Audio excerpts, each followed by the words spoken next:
Breaking news in the transfer portal, Caleb Williams is joining his old head coach, Lincoln Riley, at USC.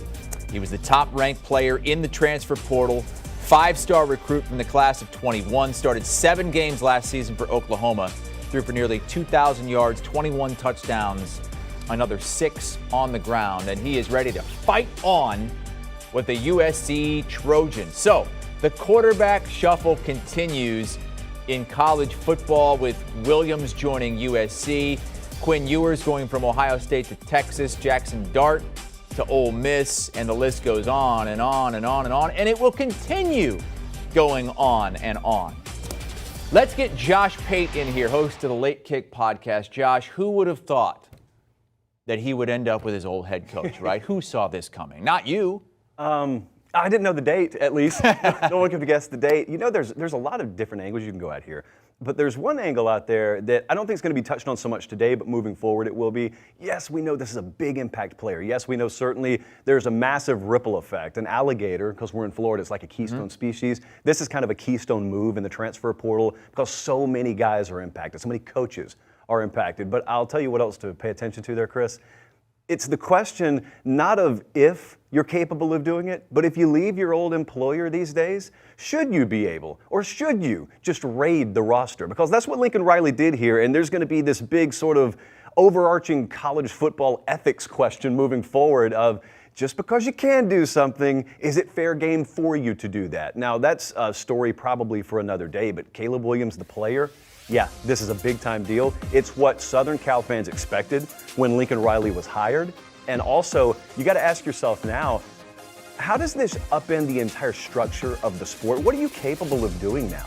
As a head coach, when you come in, you know as well as I do, it used to be 2 years minimum it's going to take me to overhaul this roster. They've had like 22 kids exit via the portal. They've had between 10 and 15 kids now come in via the portal.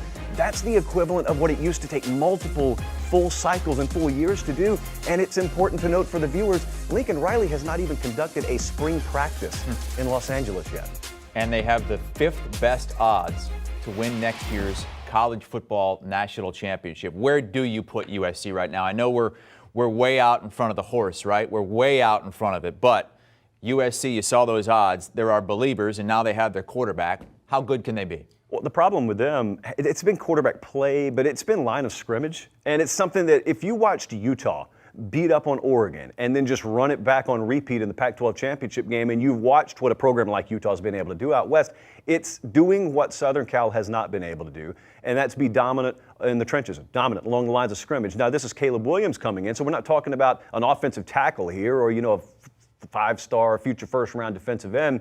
But what he does is he attracts other players to him. And when we get into a playoff situation, we get into a national championship situation, that's where the spotlight goes. That's what wins. We had kind of an outlier game this past year with Stetson Bennett in Georgia.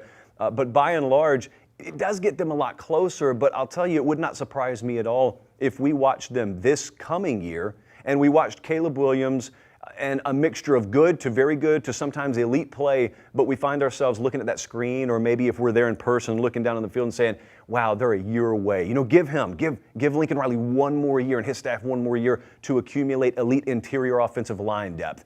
Give them a chance to get running backs that are adept in pass pro. And then we're looking maybe at 2023, and those odds aren't USC 5th or 6th. Maybe they're 2nd, 3rd, and then we view them as more a real player.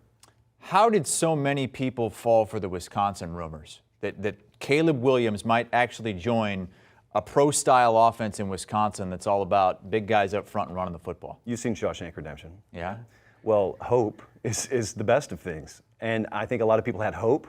I think a lot of agnostic fans, they're not Wisconsin fans, certainly not Southern Cal fans wishing for that, but I just think a random Florida State fan probably looked and said, I don't really think I want to see Caleb Williams at USC. I think I'd love to see him at Oklahoma or at Wisconsin. He doesn't scare me, if they're being real with you, if he's at Wisconsin. I would have loved to have seen it just because I would love early on in this whole transfer portal era to see a bunch of curveballs thrown our way, because everyone expects it to eventually settle into the big boys are going to get theirs, the rich are going to get richer, at least for the time being.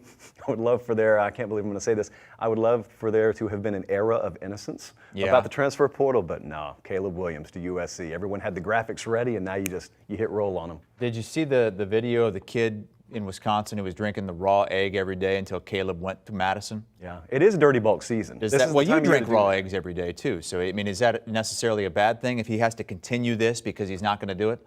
Look, there's what Google tells you, yeah, and then there's what your body tells you. And I would argue that that kid knows his body better than Google does. But at the very least, he is well equipped to get some spring cut underway when the sun finally comes out up there. Oklahoma fans already upset at Lincoln Riley for leaving.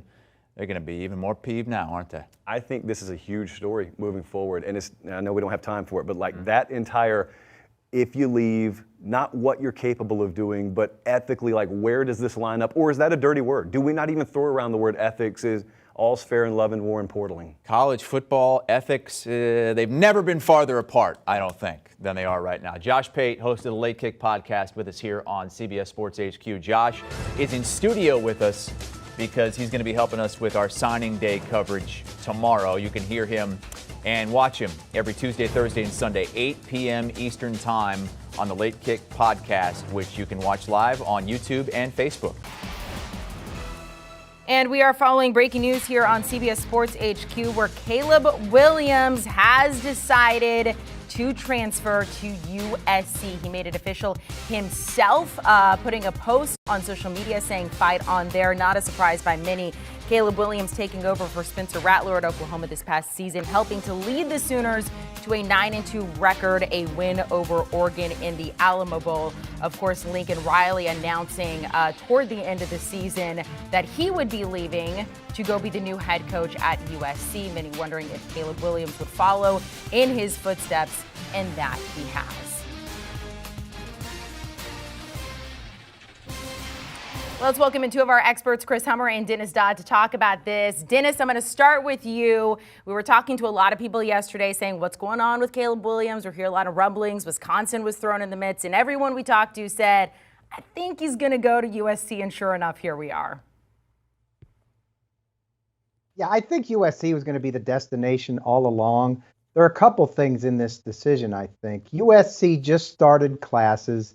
They're on the quarter system, so there was a bit of a deadline to get it going if he was going to have a smooth transition into school. Remember that education.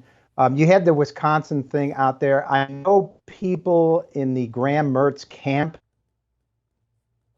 Wisconsin, where that came out. It's like, where did that come from? Graham Mertz, we thought was the guy at Wisconsin, and Paul Chryst assuaged those people within the Mertz camp that, yes, you still are our guy. There's not anything to it. There could have been something to it with the new offensive coordinator, Bobby Ingram, coming in, maybe making promises about Caleb Williams, but that seemed a bad fit from the beginning, scheme-wise. Caleb Williams didn't seem a very good fit is what Wisconsin wants to do with the running game.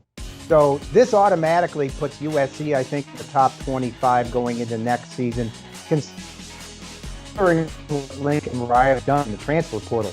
Mario Williams, a receiver from Oklahoma. Travis Dye, really a franchise back from Oregon, now going to USC. So at least offensively, it's a huge upgrade for USC. They've got to get more physical in both lines. A lot of people who saw them live last year never saw USC so soft. So that's going to have to change. But at least they've got their fire starter. This makes USC at least the first step in the Lincoln Riley era a factor to consider right now.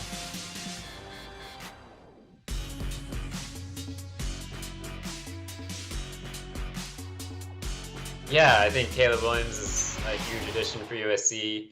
There were definitely teams in the mix for Caleb Williams outside of USC.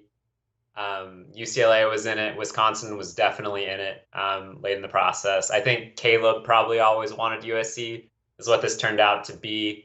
I know the family was talking to a number of schools along the way, but this is a huge ad for the Trojans, clearly. Lincoln Riley needed, as Dennis said, a fire starter, and he certainly had that. Without Caleb Williams, I think the whole thing would have looked a little questionable going into year one, especially at quarterback. But with Caleb Williams in the boat, USC is going to be a preseason top 25 team. USC has the firepower on the outside of wide receiver, has the firepower at running back, has Alex Grinch calling defensive plays to make them competitive, not only in the Pac-12 South, but maybe in the Pac-12 as a whole. And getting Caleb Williams is just such a huge deal for the Trojans. Massive, massive win for Lincoln Riley. Caleb Williams is one of the probably 4 or 5 best quarterbacks in college football. He's a future first-round pick, and he is a superstar in a town that's built on superstars in LA. So I think he's going to fit really well culturally and with the vibe in that city, and just a massive win. A massive win for USC. We'll talk about what this means for Oklahoma here in a second. USC went 4-8 last season. They are now 25-1. They have some of the top odds to go ahead and win the national championship. Chris, what is it going to take for all these pieces? Is it just them gelling? You have your head coach, you have all these transfers now, you have Caleb Williams, you have the recruits coming in. What is it going to take for USC to be successful? Because it seems like all the pieces are there. I still think it might take a year or so for Lincoln Riley to really get this rolling the way he needs it to. Caleb Williams is a big showpiece. Guys like Mario Williams that they added from Oklahoma are showpieces as well at receiver. But USC's problems the last couple of years have been along the line of scrimmage offensively and defensively, pretty much everywhere. I think Alex Grinch historically has taken a year or two defensively to really get his system working the way he wants it. He runs a speed defense, a lot of twists and stunts along the line of scrimmage. USC does have some pieces there, but I don't think it's going to be an immediate kind of clicking for that defense. It takes a little while to establish that culture. And offensively, USC still needs to reset along the offensive line. They've added 1 grad transfer from Virginia so far. I would anticipate they're still going to look to add more pieces along the offensive front. So the blockers in front of Caleb and the blockers in that run game need to get better.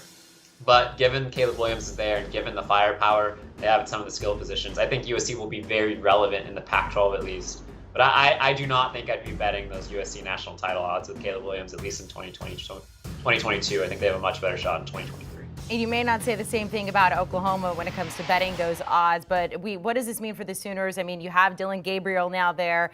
Brent Venables is your new head coach. They brought in some great coaches as well. But what are you looking at for the Sooners next season? I think Oklahoma, I don't know if Oklahoma's a lock for the Big 12 the way it's felt like the previous 6 seasons, I guess, except for last year. But Oklahoma's still going to be very relevant in the Big 12 if it's there. I think Oklahoma is still, with the talent in place, is a 9 or 10 win team. They're still just as talented as Texas in the Big 12. They're still more talented than every other team in the Big 12 as currently constructed. Dylan Gabriel, as long as he's healthy, which has been a problem in his career, is a proven player in Jeff Lebby's system. Jeff Lebby's veer and shoot system is going to put up points. Brent Venables still remains one of the best defensive minds in college football. I think even with some of the losses they've had on that side of the ball, Oklahoma is going to be very, very aggressive and very good defensively. So you mix those two things together, and I still think Oklahoma, with a pretty soft non-conference schedule pending Nebraska, has a chance to win 9 or 10 games, has a chance to win the Big 12. I don't think I'd consider them a favorite for the college football playoff like they've been, but I think they're going to remain really relevant within the conference. Very interesting for both of these schools moving forward. Chris Humber, we appreciate you hopping on with us here. Again, the breaking news that Caleb Williams officially transferring to USC following his head coach at Oklahoma, Lincoln Riley, who of course is now the head coach at USC. By the way, National Signing Day, that is tomorrow. We have a massive schedule for you here on CBS Sports HQ, partnering with our guys over at 24/7 Sports. We have 9 commitments going down. 3 of them are the top uncommitted players right now. Those will be live commitments here on HQ tomorrow. Do you want a sports network that delivers everything that matters about the game? The highlights, the picks, the instant analysis, no yelling, no fake debates, no politics. Hit the subscribe button and never miss a moment.